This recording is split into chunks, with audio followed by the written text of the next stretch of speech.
Բարև ձեզ հարգելի հեռուստադիտողներ, Civic-ի տաղավարում այսօր հյուրընկալել ենք ազգային ժողովի քաղաքացիական պայմանագիր խմբակցության պատգամավոր Ծովինար Վարդանյանին։ Բարև ձեզ Տիկին Վարդանյան։ Բարև ձեզ։ Շնորհակալություն հրավերն ընդունելու համար։ Ես եմ շնորհակալ հրավերի համար։ Նախորդ շաբաթ ուժեղ Հայաստան կուսակցությունը հայտարարեց, որ իրենց վարչապետի թեկնածուն Սամվել Կարապետյանն է։ Սակայն օրերս այդ ուժի ներկայացուցիչ Գոհար Մելոյանը հայտարարեց, որ ուժեղ Հայաստան կուսակցության ցուցակի առաջին համարում հանդես կգա Նարեկ Կարապետյանը անցումային համակարգողի կարգավիճակով։ Ինչ է սա նշանակում։ Սա նշանակում է, որ կամ իրենք իրազեկված չեն մեր սահմանադրության կետերից կամ իրենք ուղղակի չեն հարգում Հայաստանի Հանրապետության սահմանադրությունը։ Հետևաբար լուրջ չի այդ հայտարարությունը, լուրջ չի այն ամենը, ինչ իրենք ներկայացնում են։ Իսկ ես ճիշտ եմ հիշում Մելոյանը այն տիկինները, ով նաև ասում էր, որ Կիրանցը այլևս Հայաստանում չէ։ Ես պատկերացնում եմ, օրինակ Կիրանցում նստած մեր քաղաքացու դեմքը, երբ տանը նստած հեռուստացույց է նայում եւ լսում է, որ ինքը բարձվում է, ինքը Հայաստանում չէ։ Ինչ կարող եմ ասել։ Այս մարդիկ այդ ցուցակով դեռ հələ մի հատ էլ հայտ են ներկայացնում, ասելու առանձնապես բան չկա։ Իդեպ Գոհար Մելոյանը միակը չէր, որ տեսակ հանձնումներ իրականացնում էր, երեք էլ Պետրոս Ղազարյանի հյուրը Անդրանիկ Թևանյանն էր, որը այսպիսի մի արտահայտություն արեց, որ այս իշխանությունը փաստացի հանձնել է Զանգեզուրի միջանցքը։ Մի քանի օր առաջ Կիրանցն էին հանձնում, հիմա Զանգեզուրի միջանցքը, այսինքն սա ինչի մասին է խոսում առհասարակ։ Սա խոսում է մարդկանց հնարավորինս ապատեղեկատվություն մատուցելու մասին, նախ նպատակը ամբողջ դա է, եթե որևէ մեկը կհավատա եւ բնականաբար դրա վրա արդեն կառուցել թե ինչի պետք է այս իշխանությունը հեռանա, այս ողջ նպատակը, ավելին ասեմ, ընդդիմադիր դաշտի գրեթե բոլոր ուժերի միակ նպատակը իշխանությանը հեռացնելն է, այլ որևէ առարկայական ծրագիր, առաջարկ, տեսլական այդ մարդիկ չունեն։ Իրենց միակ նպատակը իշխանությունը հեռացնելն է։ Կարծեք թե ինչ-որ համախմբումներ են տեղի ունենում քաղաքական դաշտում ընտրություններից առաջ, օրինակ Անդրանիկ Թևանյանի, Գագիկ Ծառուկյանի միավորման մասին է խոսք գնում։ Երեք էլ նա Պետրոս Ղազարյանի մոտ հայտարարեց, որ մենք բոլոր ընդդիմադիր շրջանակների հետ պատրաստ ենք համագործակցել, Գյումրի 2 կանենք։ Թե Գյումրի 2 մենք թույլ չենք տա, որ որևէ մեկը անի, ուղղակի պետք է մենք մարդկանց հետ խոսենք եւ բացատրենք, որ այս բոլոր ուժերը, այսպես ասած, հավաքական ընդդիմադիր, այսպես կոչված ուժերը, որոնք տենց մանր ստեղծում են եւ ամեն մեկը մի խելացի բան ասում, իրականում իրենց ողջ նպատակը այն է, որ գան եւ իրենց հիմնական նպատակը Հայաստանի Հանրապետությունը խաղաղության ուղեցրից գցելն է։ Էսա նպատակը, որովհետեւ իրենք Հայաստանի Հանրապետության շահը չեն սպասարկում եւ հետեւաբար այդ ուժերը պետք է այո միավորվեն, որպեսզի կարողանան իշխանությանը հեռացնել, որն էլ կարելի ասել խաղաղության օրակարգի բանն է, խաղաղության օրակարգի առաջամարտիկն է, եթե այսպես ասեմ, այսպես ձևակերպեմ, կան իհարկե էլի ուժեր, որոնք խաղաղության օրակարգին կողմ են, բայց այն մնացած ուղղակի չեն կարողանում հանդգնել ժողովրդին ասել, որ գիտեք ինչ կա, մենք պատրաստվում ենք կրկին անգամ ձեր զավակների հաշվին մեր հարցերը լուծել, գալ իշխանության եւ մեր անձնական եւ այլ պետության հարցերը լուծել, այսպես ասած պայմանավորվածություններ ձեռք բերել եւ չեն ասում, որ այո մենք դեմ ենք խաղաղությանը, այլ բաներ են խոսում, ասում են մենք կմիավորվենք այս իշխանության դեմ։ Ինչա դրա տակ ես ասացի։ Խոսելով Ծառուկյանի հետ համախմբման մասին, Թևանյանն ասել էր, որ բավականին բարձր վարկանիշ ունեցող կառույցներ են համախմբվել իրար հետ, կոնսոլիդացիան շատ ուժեղ է լինելու, բայց մի հիշեցում անեմ 2015-ին այս նույն ուժերը էլի համախմբվել էին կոնսոլիդացիային փորձում անել եւ տեսանք թե ինչ տեղի ունեցավ եւ ով միջամտեց Սամվել Կարապետյանը։ Թե հա հիմա այսինքն ակնհայտ այնտեղ էլի բաներ կային, չէ, ուժերը, որոնք պատրաստակամություն էին հայտնել միավորվելու, այդ թվում բանը Լևոնը Զուրաբյան, Նարեկ Կարապետյանին կարծես փորձում է սիրաշահել եւ նման ինչ որ միավորումներ կան, բայց ես ուզում եմ ասել, սա ընդհանուր առմամբ մի պատկեր է, թե ֆիգուրները այնտեղ ովքեր են, դա արդեն իրանց ներսի հետագա բանն է, որոշելիքն է, հա, թե ում ինչ կերպարով կներկայացնեն, բայց ընդհանուր առմամբ ասում եմ, իրենց միակ նպատակը դա այն ճանապարհը, այն ուղին, որը այս պայն Հայաստանի Հանրապետությունը անցնում է, այն է խաղաղության ուղին, որը հաստատվում է օրեցօր էլ ավելի, այն է ապաշրջափակումը, որը Հայաստանին կտա տնտեսական լայն հնարավորություններ, այն է թրիփի ուղին, որը Հայաստանի համար աննախադեպ մեգա նախագիծ է, որը թույլ կտա իր միջազգային սուբյեկտայնությունը եւս մեկ աստիճան բարձրացնել Այս ամենը իրենց նպատակն է քայքայել եւ այս բոլոր պլանները իջիկ դարձնել։ Երբ Թևանյանին Պետրոս Ղազարյանը օրինակ հարցրեց, որ երբ որ ենթադրենք դու գալիս եք իշխանության, այդ խաղաղության պայմանագիրը կստորագրեք, թե չէ, ինքը ասաց, որ պարտադիր Ռուսաստանի Դաշնությունով փոխլրացնել այդ միջնորդով, երաշխավորով, պարտադիր Ռուսաստանի ներկայությունը իրենք ամենտեղ նշում։ Ինչպիսի անակնկալ, ոչ մեկ նման առաջարկ չկար, ես եթե չեմ սխալվում, նման առաջարկներով գրեթե ես չգիտեմ ընդդիմադիր ուժ, որը որևէ այլ պետության, այսպես ասած, ներառելու թրիփի նախագծում առաջարկ չի արել։ Եվ հետեւաբար ես կարող եմ այսպես ասել, եթե մի քիչ sense պատկերին ավելի լայն նայենք, բոլոր այն ուժերը, որոնք խոսում են արժանապատվությունից եւ օրինակ եմ ասում, հա, հիմնականում արժանապատվությունից են խոսում եւ օրինակ Ղարաբաղի հարցից են խոսում տեղահանվածների վերադարձի մասով, այսպես անպագորգոր, բոլոր այդ ուժերը, չգիտեմ ինչու, պահիտակ մոռանում են նոյեմբերի 9-ին խաղաղապահների առաքելությունը, որը պետք է թույլ չտար տեղահանում ղարաբաղցիների, այդտեղ իրենց արժանապատվությունը կարծես բանա տալիս, ճեղքեր է տալիս եւ առաջարկում են հայ ժողովրդին իրենք են հələ մի հատ էլ արժանապատվություն առաջարկում եւ երբ առաջարկում են որևէ ուժ, ես պետք է այսպես ասեմ, որը առաջարկում է հայ-ամերիկյան այդ նախագծում որևէ երրորդ երկրի մասնակցություն, դա նշանակում է, որ ինքը ուզում է ուղղակի տապալել այդ նախագիծը եւ դա արվում է նրա համար, որովհետեւ այդ նախագիծը մեր խաղաղության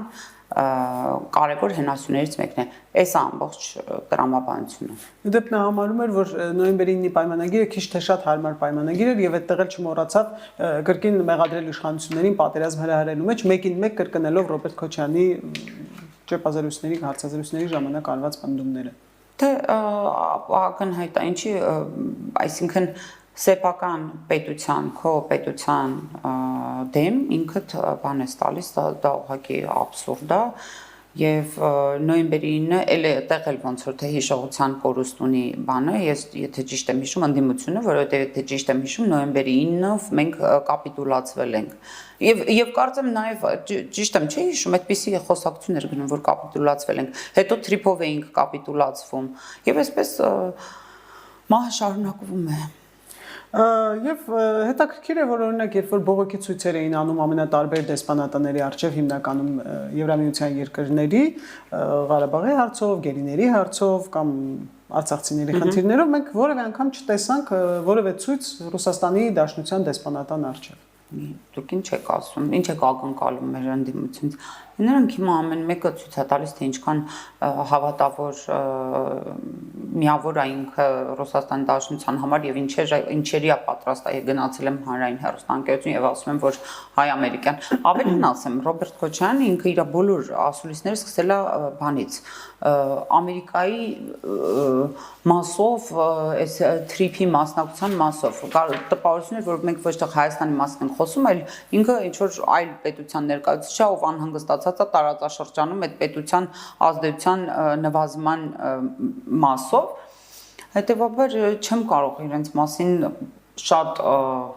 ակնհայտ է, որ Հայաստանի Հանրապետության շահը իրենց համար առաջնահերթ չի, իրենց համար առաջնահերթությունը այլ պետության շահ է եւ դրա համար հասկանալու համար ովքեր են իրենք, կարելի է ուղղակի sense մեծացնել պատկերը եւ տեսնել բոլոր նրանք, ովքեր թրիփի մասով այլ առաջարկ ունեն, որովհետեւ դա հայ-ամերիկյան համագործակցություն է։ Եթե այլ առաջարկ ունեն, այլ պետություն են ուզում մտցնել, այդտեղ կամ նման պատկեր են տեսնում կոնկրետ թրիփի մասով եմ ասում։ Դա նշանակում է իրենք ուզում են տապալել եւ դա եւ հետեւաբար խաղաղությունը։ Հետաքրքիր է, որ այսպիսի մի միտք էլ հայտնեց Անդրանիկ Թևանյանը, որ 2018 թվականից հակաչինական քաղաքականություն է վարվել այս իշխանության կողմից։ Որտեղից է դա վերցրել Անդրանիկ Թևանյանը, իհարկե կարող է որոշ մտքեր երկնել, բայց ես ոչ բոլորին կարող եմ տրամաբանական փաստարկներ կամ պատասխաններ գտնել, ես կարող եմ ասել, որ Հայաստան-Չինաստան հարաբերությունները զարգանում են, ավելին ասեմ, մենք նաև ռազմավարական փաստաթղթեր ունենք կնքած այդ պետության հետ, մենք այնտեղ ունենք տնտեսական կցորդ ունենք, որը նոր իդեպ ի հայտ եկած պաշտոն է ոչ իրենց դաշնակցության փառահեղ կառավարման շրջանի միտք Եվ գնալով Հայաստանի եւ Չինաստանի հարաբերությունները զարգանում են, այդ թվում նաեւ մեր խորհրդարանական մակարդակում այցեր են ունեցել եւ այլն, հետեւաբար չգիտեմ ինչի մասն է խոսում։ Արևմուտքին ուղղված հերթական մի մեղադրանք էլ Արմեն Աշոտյանն է հնչեցրել եւ ասել, որ առաջիկա ընտրությունները կեղծվում են դեռևս չսկսված, այս ընտրություններին արտաքին ուժերը խառնվում են արդեն հայ ժողովրդի ընտրության եւ իրավունքների մեջ եւ դա անում են բացահայտ ստավկեն դնելով Փաշինյանի վրա։ Արևմուտքը միակողմանի պաշտպանում է Փաշինյանին։ Ճիշտ ասած, Ստավքեքի մասնագետը իրենց կուսակցությունից է, հետեւաբար այդպես նման բաներ չեմ կարող ասել, բայց ինչ ասեմ, հիմա ըստ երևույթին Աշոտյանը առնվազն հեռատեսության են մակարդակը կամ փորձը կյանքի դառը ձեռք է բերել, որ հասկանում է, որ առաջիկա ընտրություններում շանս չունի եւ հետեւաբար այս պահից սկսած արդեն այս ընտրությունները, առաջիկա ընտրությունները փորձում է սևացնել եւ ես սա դրամաբանություն է։ Մի տեսակ զավեշտի զգացողություն չի լինում, երբ ՀՀԿ-ից որևէ մեկը խոսում է ընտրակեղծիքների մասին։ Դե բացի զավեշտը, ես գիտեք, հույսները բանա մարդկանց կարճ հիշողության վրա է։ Այս մարդկանց հույսը դա է։ Ոնց թվում է, այ եթե հիմա ես ուրիշ բան ասեմ կամ ինչ որ նոր բան ասեմ, մարդկանց մոտ հիշողությունը ջնջվել է, ինքը էլ չի հիշելու։ Այ հիմա ես սպասեք նորից հիմա նոր բան եմ ասում։ Բայց այս տրամաբանություն, չգիտեմ, սենց ոնց են քաղաքականության մեջ մնացել, ոնց ենք մենք թույլ տվել, սենց ասեմ։ Խոսենք նաև մեկ այլ ընդդիմադիր գործչի հայտարարությունների մասին։ Հայաստան խմբակցության падգամավոր Արթուր Խաչատրյանը հայտարարել է, որ Փաշինյանի դեմ պայքարի ամենաարդյունավետ միջոցը մի քանի խոշոր դաշինքներով պայքարելն է։ Նաև ասել է, որ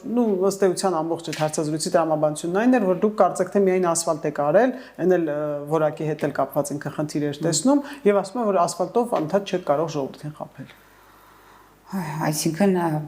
պարոն Խաչատրյանը չի նկատել բոլոր այն մնացած բարեփոխումները, որոնք տեղի են ունեցել, ինքը միայն ասֆալտն է տեսնում, ես դա եմ ուզում հասկանամ։ Ինքը մեր հանձնաժողովի անդամ է եւ տեսնում է բոլոր այն ֆինանսավորումները, որոնք գալիս են եւ ուղղվում են դեպի ծրագրեր, դրանք զբոսաշրջության զարգացման ծրագրերն են, դրանք մեր դպրոցների եւ մանկապարտեզների կառուցման եւ վերանորոգման ծրագրերն են, դրանք դա մեր առողջապահության ապահովագրությունն է, որը այդքան տարի համարձակություն չունեցան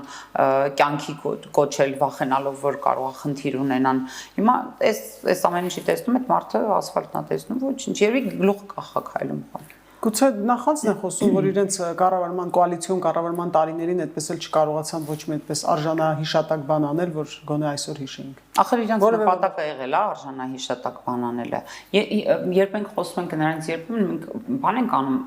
խոսում ենք այն մասին, որ այ իրենց կառավարման տարիներին որևէ բան ինչ որ մի բան չի եղել, հա, այդպես բարեփոխման տեսքով, որ մենք հիշենք եւ այլն, բայց արդյոք այդ մարդիկ հետապնդել են այդ նպատակը, որովհետեւ եթե դու որևէ նպատակ հետապնդում ես, դու միջոցներն էլ ես գտնում, դու ձևն էլ ես գտնում եւ այդ ձևը կար, չէ, փաստացի։ Ոչ, իրենց մարդկանց նպատակը դա չի եղել, այս մարդկանց նպատակը Հայաստանի Հանրապետությունը անդադար կախյալ վիճակում պահելն է եղել եւ այդ ընթացքում որոշ մարդկանց կշտացնել է։ Հիմա էլ կուշտ եկել են, ուզում են ասում են մենք կուշտ ենք։ Շնորհավորում եմ, մարսեք, դե տեսնենք։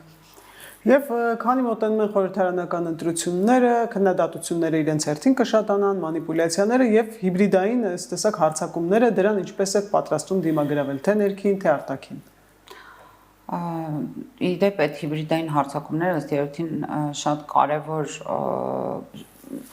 մարտահրավեր է այս պահին ընտրություններից առաջ, որովհետև տեղեկատվական դաշտը լի է անհասկանալի եւ աղբյուրներով, գնալով ավելանում են օրական ինչ որ լրատվականներ ասելով, դրանք Facebook-յան էջեր են,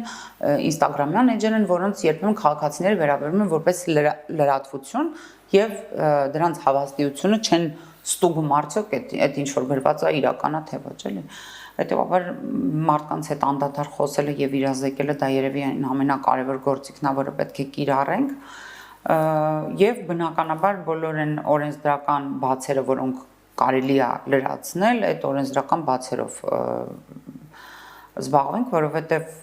ժողովրդավարական գործիքներով ժողովրդավարության դեմ պայքարը հայտնի միջոց է, մասնավորապես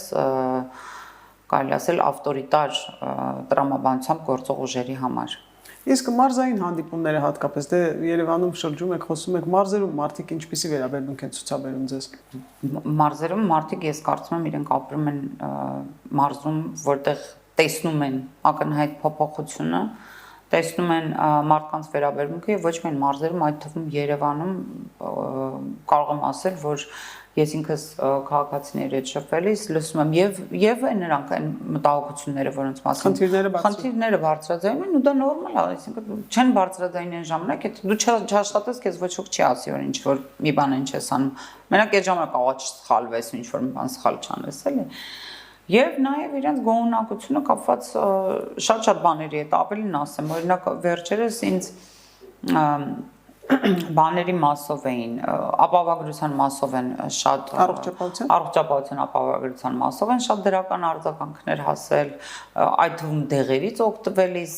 դեղատներից դեղ գնելիս, որ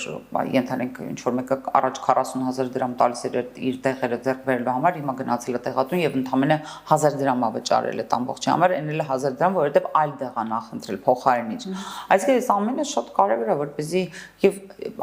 անհնար է անդադար խափել ժողովրդի, որտեղ ժողովուրդը ապրում է այդ կենցաղը, այդ առօրյան եւ փոփոխությունները ինքը տեսնում է։ Այսինքն մարդիկ օրինակ այն ժամանակ, որ նախորդ իշխանությունների ժամանակ ասում էին ընտրությունից ընտրություն են հիշում իրենց, հիմա իրենց աչքով տեսնում են, որ դա այդպես չի, հա, այս տարիների ընթացքում դուք պարբերաբար այցելել եք, ինչու եմ նշում անընդհատ մարզերը, որովհետեւ դե Երևանում աշխատում եք, աշխատավայրն էստեղ է, բայց մարզերը ավելի հեռու են եւ այդ կապը մշտապես եղել է։ Այո, ես նաեւ տեսնում եմ նախարարներին, որոնք մարզային այցեր են անում, դե էլ չասեմ վարչապետը, որը երևի առիթ բաց չի թողել բոլոր մարզով այս ամբողջ ընթացքում, այդ թվում ամեն դպրոց մտնելով, ամեն ծրագիր, որը իրականացվում է մարզերում, հետևելով ինչ վիճակում է եւ այլն։ Եվ մարդիկ սա տեսնում են բնականաբար։ Այդ ես դες ասեմ, որ նաեւ քաղաքացիների հետ շփման էս կարևորագույն գործիքը, որը ունի եւ որ ժողովրդավարության հիմքերից մեկն է, այս գործիքը ընկալելի չի ընդդիմության համար։ Իրանք չգիտեն, որ դաշտում են գործում։ Իրենց թվում է, եթե դու, չգիտեմ, մի հատ դղյակ ես կառուցել 4 հատ Պարիզ պես խփել եւ դու կարող ես այսպես նստել մեքենան եւ լուրջ դեմքով գնալ ու էկրանի հետևից լուրջ բաներ ասել, դա բավարար է, որպեսզի ժողովուրդը քեզ լուրջ վերաբերի։ Ոչ։ Ժողովուրդը դադարել է այդ սին սարկած կերպարներին այլևս հավատալ դադարել է։ Այսինքն այդ կարծրատիպերը կարող ենք ասել կոտրել եք։ Ես կարծում եմ կոտրել ենք։ Գուցե երբեմն կոտրել ենք էլ ավելի շատ, քան արժեր, բայց կոտրվել են այո այդ կարծրատիպերը։ Մարդիկ հասկանում են, որ դու իրենց կողմից պատվիրակված պետական ծառայող ես, որը պարտավոր է գործել իր շահպետության։ Այսքանը Հայաստանի Հանրապետության քաղաքացին հստակ հասկանում է։ Բայց նաև ունենք հասարակության մի հատ շերտ, որ օրինակ կսկսեն խոսել, երևի այնքան է այդ ամեն ինչը կարծրացած եղել, որ որոշ մարդկանց միջից դա դուրս չի գալիս։ Օրինակ, ինչպես կարող է վարչապետը հեծանիվ քշել, կամ գնալ դպրոցում կախիչ ստուգել, կամ որևէ նախարար օրինակ ոդկով կամ մետրոյով շրջեց, կամ չգիտեմ, այս տեսակ լիքը բաներ։ Դե կարող է խոսեն, ես կարծում եմ իրականում դա իր դրական, դա գուցե այդ կարծրատիպերը, որոնք որ մենք ունեցել ենք, այդ կարծրատիպերը դեռ չհաղթահարած մարդկանց մասին է խոսքը, որովհետև իմ տպավորությամբ երիտասարդները շատ ավելի բաց են եւ շատ ավելի հեշտ են ընդունում այդ ամենը եւ մարդիկ իրենք ավելին ասեմ երիտասարդները իրենց իրավունքների եւ ազատությունների մասով շատ ավելի կողմնորոշված են եւ ավելի իրազեկված, քան երևի թե մեր սերունդը, որովհետեւ մեր ժամանակ այդ ավտորիտարիզմը բերել էր մի իրավիճակի, որ մարդը արդեն վստահ չէր, որ դա ինքը իրավունք ունի, ենթադրենք սրա, եւ ինքը իր իրավունքների մասին էլ առանձնապես տեղյակ չէր, էլի, ես խոսում եմ համընդհանուր չեմ ասում, հա կոնկրետ մարդիկ գուցե ուսումնասիրել էին, գիտեին, օրենքը ճանաչում էին եւ այլն, բայց համընդհանուր իրավիճակում ավելի շատ մարդիկ վախվորած փորձում էին որևէ այնպիսի քայլ չանել կամ խոսք չասել, որը կարող էր, չգիտեմ, իշխանության հաճո չլինել։ Եվ կարող ենք ասել, որ երբ սկսի քարոզարշավը, քաղաքացիական պայմանագիրը իր խմբով երբ որ գնա մարզեր կամ թեկուզ Երևանում բաց ճակատով կգնա, որովհետև խոստումներ, որոնք տվել չեմ ասում ամբողջությամբ բոլորը կատարվել են, բայց շատ հիմնական բաներ իրականություն են դարձել։ Ես կարծում եմ այո, եւ այստեղ ամենաշատը, որը կարծում եմ, որ մեզ թույլ է տալիս բաց ճակատով քայլել, դա խաղաղության հաստատումն է, որովհետեւ դա մեր օրակարգի գլխավոր հարցն է եղել եւ որից կախված են մնացած բոլոր հարցերը, եւ մեր տնտեսության զարգացումը, եւ մեր կրթության որակի բարձրացումը, որովհետեւ դու չես կարող անդադար փակ սահմաններով եւ թշնամանքի մթնոլորտում եւ իրավիճակում ապրելով զարգանալ, դա անհնար է ուղղակի։ Եվ հետեւաբար այո, ես կարծում եմ այս կարևորագույն կարելի ասել պատմական իրադարձությունը եւ այդ ուղղությամբ մեր կատարած աշխատանքը մեզ թույլ է տալու քաղաքացու հետ ուղիղ խոսել եւ հանգիստ։ Շնորհակալություն։ Ես եմ շնորհակալ։ Հիշեցնեմ, որ մենք զրուցում էինք ազգային ժողովի քաղաքացիական պայմանագիր խմբակցության падգամավոր Ծովինար Վարդանյանի հետ։ Հավանիշ տեսանյութը եւ բաժանորդագրվիչ նորությունները բաց չթողնելու համար։